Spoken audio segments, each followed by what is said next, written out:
Before the world knew chaos, before gods chose their warriors, there was a man of discipline, Bhargava, a simple man, living a simple life, guided by faith and silence. Every morning before the sun could rise, he was already awake, praying, waiting, as if something unseen was watching him. In a small room lit by a fading lamp, he sat before the images of Lord Vishnu, chanting with steady breath as the first rays of sunlight touched his face. For him, life was not about power, it was about peace. But peace does not last in a broken world. Men came not for justice, but for control. They claimed the land, the shops, the lives of the people, demanding money in the name of power. Every day, fear grew stronger, and no one dared to stand against them.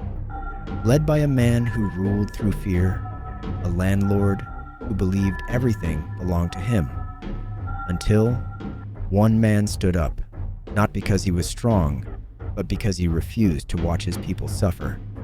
Bhargava. He stepped forward, and in that moment, chose resistance. And for that, they made an example out of him. They beat him, broke him, dragged him like he was nothing, and when they were done, they threw him into the darkness, left to die. But fate does not forget its own. Deep within the forest, this was no ordinary place. Long ago, sages had sealed something here, a weapon too powerful for the world, hidden, forgotten, waiting for the one worthy to carry it. Bhargava lay, broken, his breath fading, his vision slipping into darkness. And then he saw it, an axe resting upon ancient stone. Not everyone could touch it. Many had tried and failed, because this weapon did not respond to strength. It responded to lineage. Bhargava's vision blurred, his eyes slowly closing. Darkness. Then he opened them again. The axe was closer. His breath grew heavier. His body refused to move. Again, his eyes shut. Silence. And when they opened once more, the axe was almost within reach. A faint glow surrounded it now. His hand twitched. One last time, his eyes closed. And in the next moment, they snapped open. The axe was already in his hand. A deafening hum filled the air. A surge of power erupted through his body. Bones healed, wounds vanished. The rust upon the weapon dissolved into golden light, and something ancient awakened. Bhargava rose, no longer the same man, but power. Without understanding is chaos. He returned to the village, still confused, still searching for answers, and once again, they came for the people. The same men, the same fear, but this time, something was different. They attacked him, and this time, he did not fall. His movements faster than thought, his strength beyond human. Every strike powerful enough to end a life. But something inside him resisted, because Bhargava was not a killer, not yet. Weapons shattered, bodies were thrown aside. One by one they fell, not dead, but defeated. The villagers watched, in silence. The landlord stepped forward, anger replacing arrogance. He charged. Bhargava moved. The axe struck, not to kill, but to end the fight. And in a single moment, the man who ruled through fear fell, powerless. Silence filled the air, but the wait had only begun. Bhargava looked at his hands, then at the axe. He tried to throw it away, again and again, but it always returned. It stayed as if it belonged to him, or he belonged to it. Confused, shaken, he stepped back, and then a voice. "It has chosen you." Bhargava turned. An old monk stood there, still silent, watching. No one else could hold it, let alone wield it. "It will not leave you until your purpose is fulfilled." "What purpose?" Bhargava asked. The monk did not answer. He only looked at him, then said quietly, "Some powers are not meant to be fought. They are meant to be stilled. When the storm finds its center, it can be closed." Bhargava frowned, not understanding, and in the next moment the monk was gone. No sound, no trace, only silence, and the axe still in his hand. Far away, high in the mountains, a different silence existed. A group of climbers moved across the slopes, laughing, shouting. The ground beneath them broke, and suddenly they fell into darkness, into a hidden pit. Their bodies crashed hard. Pain, dust filled the air.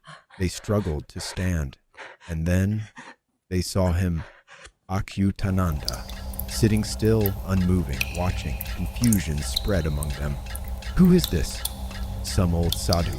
They laughed. Most stayed back, uneasy, but 3 of them stepped forward, mocking. "Look at him. Is he even alive?" "A clown."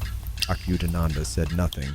He simply looked at them, not angry, not yet, because he knew they did not understand. But even patience has limits. His eyes opened, and slowly, the eye on his chest began to open. A glow. The air turned cold.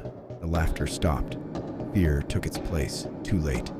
He raised his hand. Water flowed, but split in the air. One stream froze into ice. The other vanished. The ice struck them.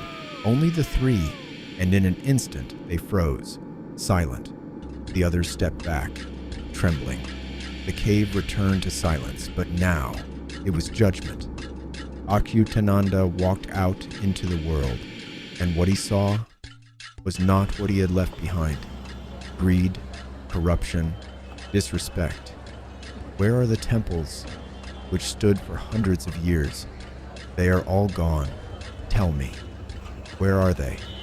Places of faith replaced by noise and indulgence.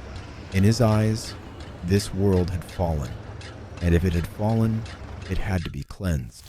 Where he walked, the world froze. Cities turned silent. People stood still, not destruction, but stillness.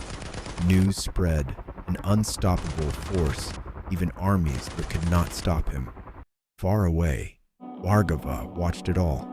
On a small screen, frozen streets, a lone figure walking through it.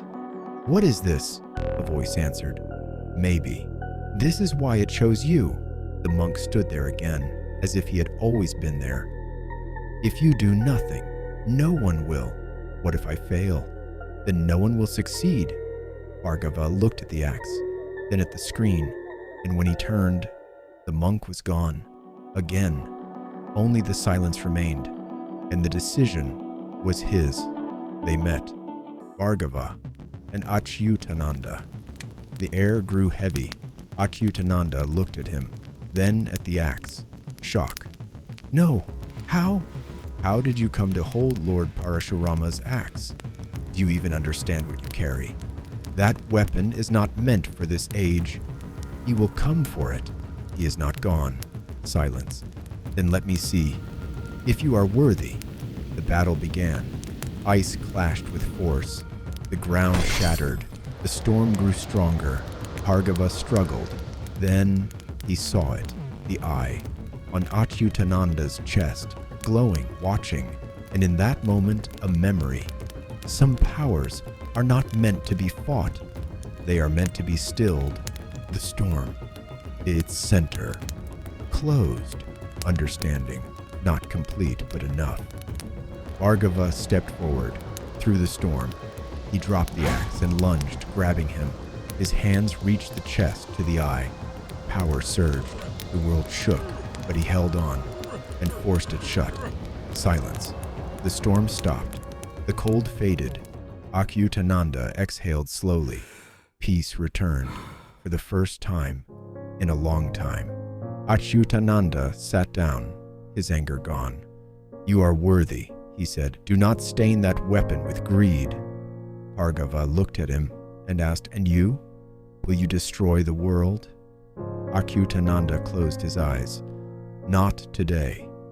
Before anything more could be said, the world shifted, and in an instant, they were gone, far from chaos, far from destruction, in a place of silence. Achyutananda looked at him once more. The world is broken, but not beyond saving. I will teach you not how to use the axe, but how to control it.